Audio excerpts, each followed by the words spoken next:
Around Kansas, brought to you by Kansas Farm Bureau, the voice of agriculture. Go to kfb.org or find us on Facebook and Twitter.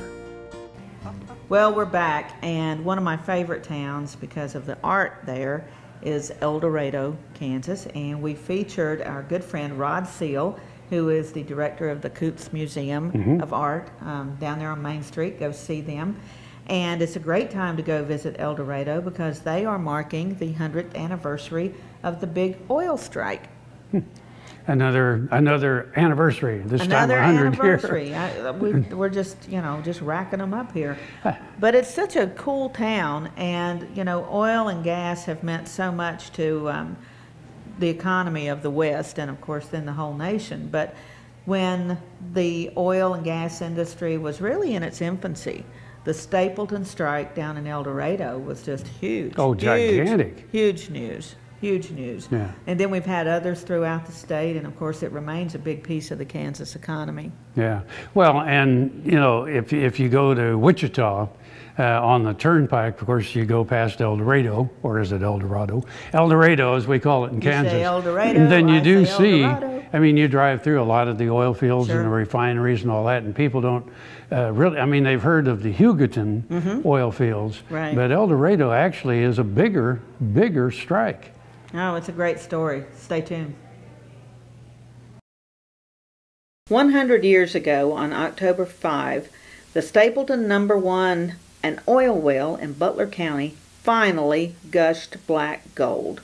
There had been many tries and lots of discouragement as other communities found gas and oil beneath the prairies. They had even turned to a spiritualist for help, with less than inspiring results. It would be science that won out in the search for oil.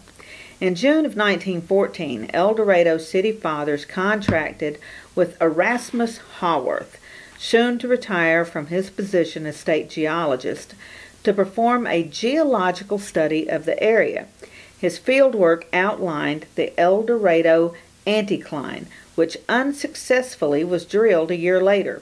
It was abandoned and sold to the Wichita Natural Gas Company, who drilled the Stapleton No. 1 oil well, named for the man who owned the property.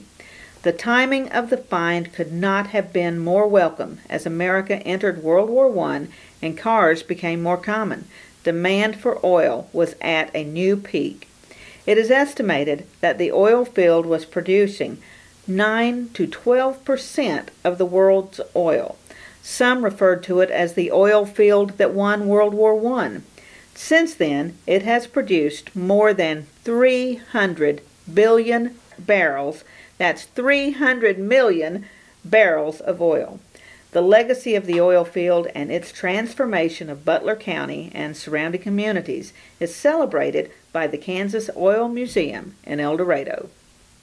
El Dorado, Maris de Signy or Meridicine. I mean, we pronounce them all different here in Kansas. We need to come up with a guide. We could post that on our website or something, a pronunciation guide for Kansans. Yeah. Well, nobody brought us coffee, so I guess we'll have to go get our own. So, I'm Frank.